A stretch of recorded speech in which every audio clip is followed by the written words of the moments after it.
Welcome to this new episode of the series, From Cairo to Abu Simbel. In this episode, we visit the famous Egyptian museum in Cairo. This is a very nice museum, Jack. I think one of the most beautiful museums in the world when it comes to Egyptian antiquities. Hatshepsut, this is true. But the new museum will open soon, near the pyramids. A large number of the antiquities will be exhibited there. It is now March 2024. If you want to visit in the future the Cairo Museum, look online to see which museum is best to go to. This is true and important. Let's go inside. Once inside, we immediately encounter a huge statue of Ramses II. Beautiful.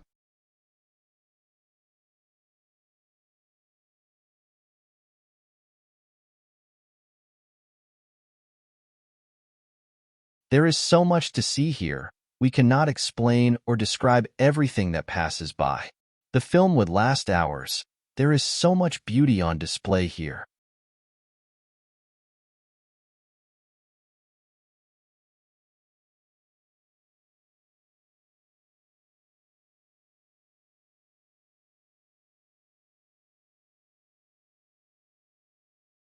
The big black statue is from Smenkhare Shah. He was a king of the early 13th dynasty during the late Middle Kingdom. This was about 1,700 years before Christ. Next to it is the large statue of Amenhotep III and Queen Tai. These are Akhenaten's parents, Tutankhamun's grandfather and grandmother. Between them stands the second eldest daughter, Princess Hanuteneb. She is shown small, but her wig and tight dress show that she was already an adult woman. Fortunately, Queen Tai's body has been preserved. It is located in the National Museum of Egyptian Civilization, also in Cairo. Look how beautiful her brown-red hair still is. In the large statue of Queen Tai and Amenhotep III, what you just saw, you could see that she had her arm around her husband's waist. I'm sure she was a loving woman. Please keep that in mind when you visit the mummies. They were real people who deserve your respect. Their influence on your daily life, to this day, is many times greater than you could imagine. We continue with her son, King Akhenaten, certainly one of the most interesting pharaohs from ancient history. Yes, Tutankhamun's father was a special man. We could tell you so much about him, but this episode is about the Egyptian Museum, so we'll have to keep it short. It is a misconception that Akhenaten introduced monotheism in Egypt. What is monotheism? Monotheism is when there is only one god. Akhenaten did not ban the other gods, but made most gods inactive. The god Aten, the sun god, was now the most important god. He considered the god Aten as king, and together with his wife, Nefertiti, they formed a trinity. Here you see Akhenaten, together with Nefertiti, and their two eldest daughters, Merit-Aten and Makhedaten, making an offering to Aten. Of this girl, her name is Merit-Aten, the eldest daughter of Akhenaten. We have been able to find another image. This comes from the Glyptotek Museum in Copenhagen, Denmark. When you make such big changes to the gods, you also make enemies.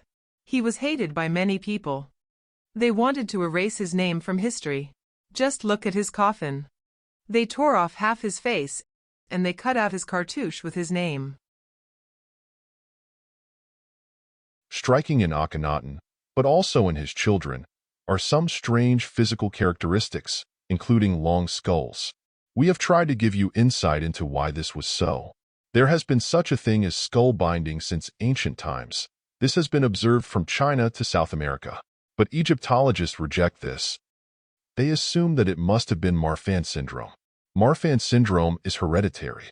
But in 2023, during the reconstruction of the face of Tutankhamun, the son of Akhenaten and a concubine known as the Older Lady, it was discovered that he also had a long skull. The author of this article calls it dolichocephaly.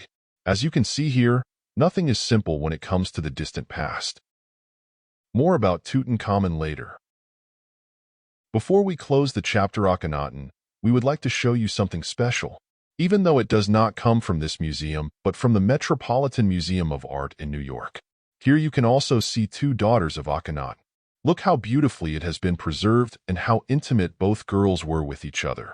Look at the smallest girl and see how long her head was. You can also see from the stone that Akhenaten used much smaller stones than his predecessors in order to be able to build as quickly as possible. He used blocks of an average of 21 by 30 centimeters. There is still so much to tell and discover about Akhenaten and his queen. About the famous Armana letters. Maybe it was the Israelites who gave his generals problems at the borders? Maybe Akhenaten was at the cradle of Christianity? About his art style, about his architecture. We hope that one day, this man will get all the historical honor that is due to him. This beautifully finished statue is of Nespaka Shuti. He was a scribe and vizier of King Samtek I. He lived around 650 years before Christ. Scribes had a very high position in Egypt. Look! He has a papyrus roll on his lap. His job was to write important documents of the state, but also private documents of the king. But he also noted and maintained the taxes. Taxes? Even then? Yes, Jack, even then. We have arrived at the statue of the Roman Emperor Augustus, also called Octavius. From the time that Egypt was a province of Rome, he was the adopted son of Julius Caesar. Cleopatra also wanted to seduce him, in her hope that Egypt would be spared. At their first meeting, she had letters from her and Julius Caesar clasped between her breasts. Oaf. But she could not seduce him. The only thing Octavius would have answered was, "Be calm, good woman. You will not be in danger under me." She was an extremely intelligent woman, but she was willing to go much further to save Egypt from destruction. Yes, that's true. You can clearly see the fusion between the Roman and Egyptian styles of statues. Here is another example of how great they could work the statues into beautiful works of art in the old days. This is Hor. The statue was dedicated to him by his grandson. He lived around 700 years before Christ. Can you imagine having to make this out of a block of rock-hard stone?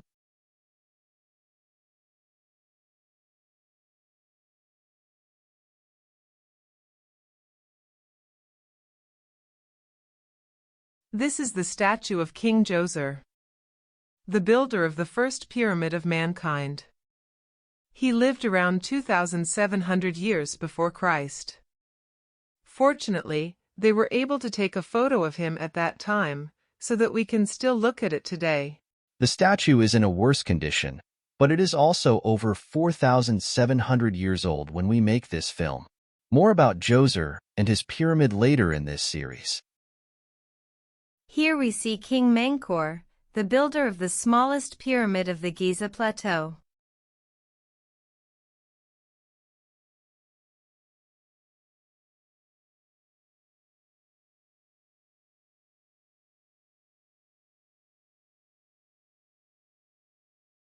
You can find so many great and small details in this museum.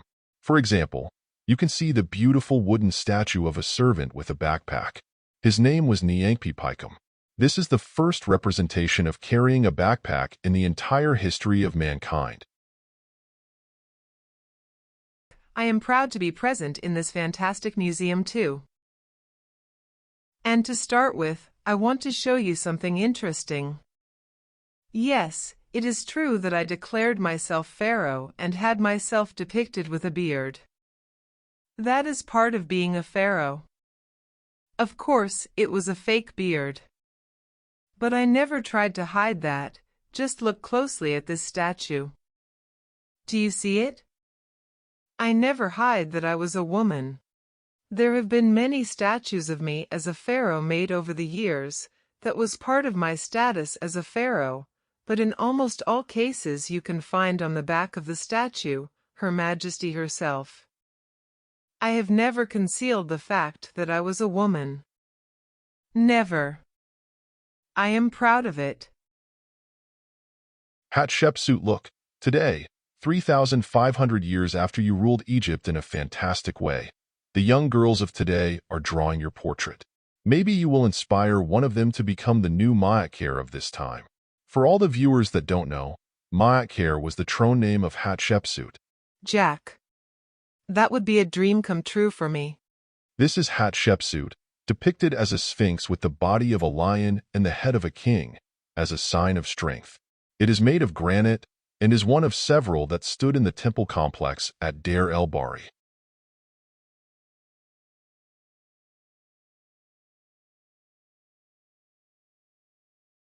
The 18th dynasty is probably the most famous period of ancient Egypt, with names like Thutmose III, Akhenaten, Tutankhamun, and Hatshepsut.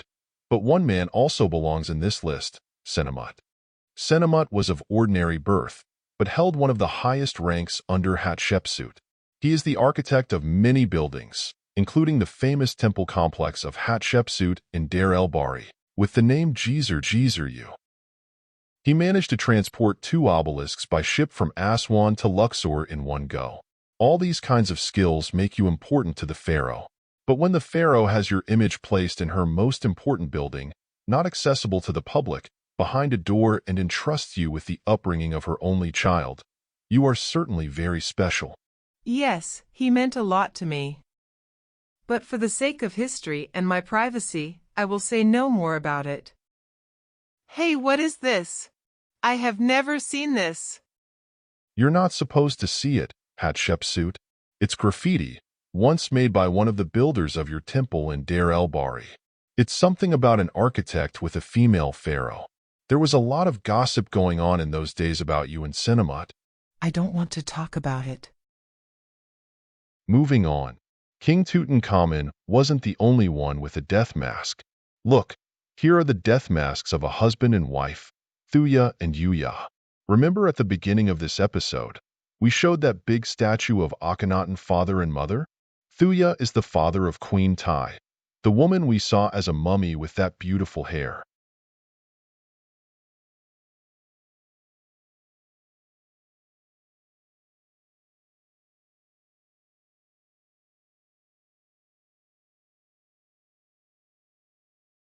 The coffin of Queen Amos Meritamen. She lived about 1,550 years before Christ. She was ill and died relatively young. She was buried in 3 coffins. Grave robbers badly damaged the outer coffin. The coffin we see here is the middle coffin. Her tomb was right next to the temple of Hatshepsut. It was found by the American Herbert Winlock, who was looking for remains of statues from the temple of Hatshepsut.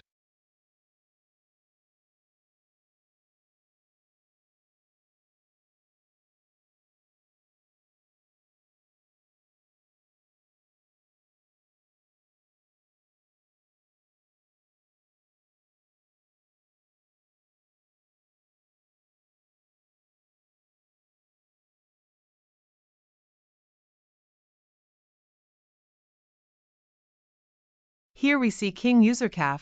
He is the founder of the 5th dynasty. He lived around 2,500 years before what you call today Christ. Not much is known about him. He did build one small pyramid near that of Djoser in Saqqara. We have arrived at the King Tutankhamun exhibition. It is strictly forbidden to film the famous death mask of Tutankhamun. But for our viewers, we have done something special. Can I tell the viewers, Jack? Yes, of course, Hatshepsut. Dear people, it is unbelievable, but we are now in the tomb of Tutankhamun. We managed to show you something special. Come follow me. We'll have a Valley of the Kings specific episode later in this series, but we'd like to show you something now.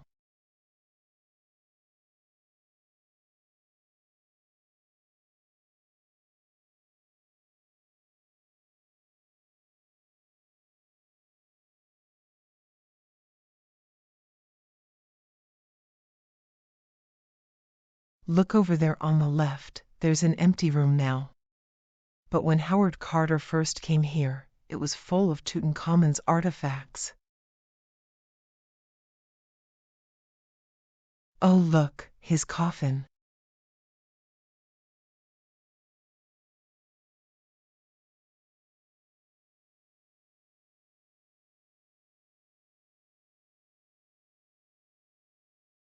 Oh, each beautiful. The burial chamber. This is his final resting place.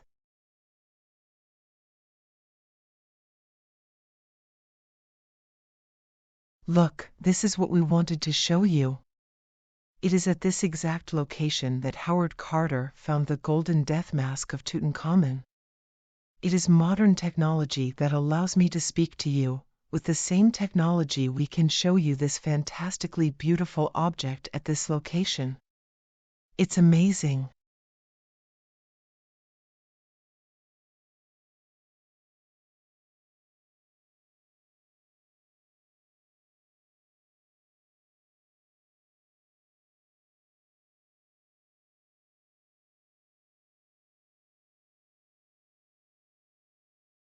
It is so incredibly beautiful.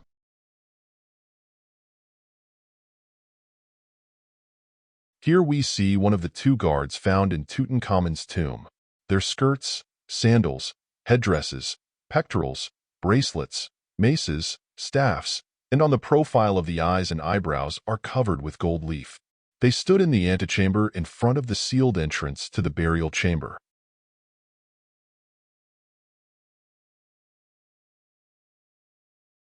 There are so many fantastic, beautiful artifacts found. Just look here.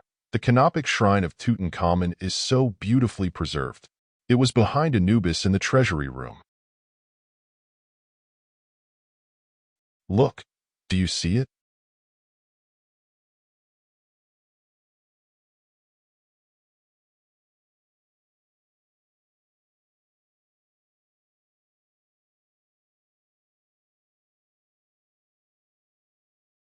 Also in the treasury room they found this Anubis, the protector of the tomb. He stood on a base with poles, which is why it is assumed that he was also used in the funeral procession. Anubis looks to the west, the direction of the afterlife. The Anubis statue was wrapped in a linen shirt which was from the 7th regnal year of the father of Tutankhamun, Pharaoh Akhenaten. Between the legs of Anubis they found this ivory scribe's palette. It has 6 hollow spaces for colored inks and a slot for the pens.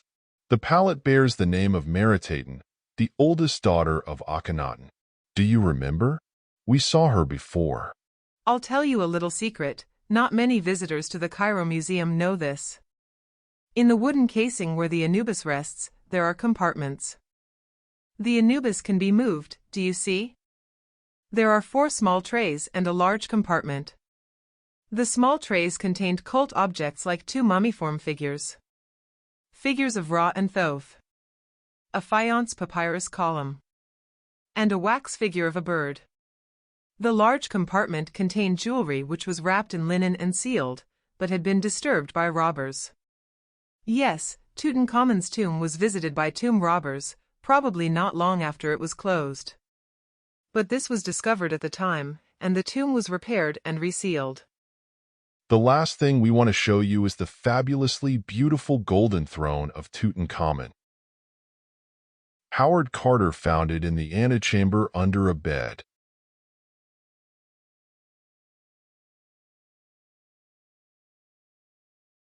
The image on the back of the throne is striking. You see Tutankhamun sitting on the throne and Queen Ankhesenamun holds a salve cup and spreads perfumed oil on her husband's collar. This scene shows one of the most famous and intimate scenes in art history.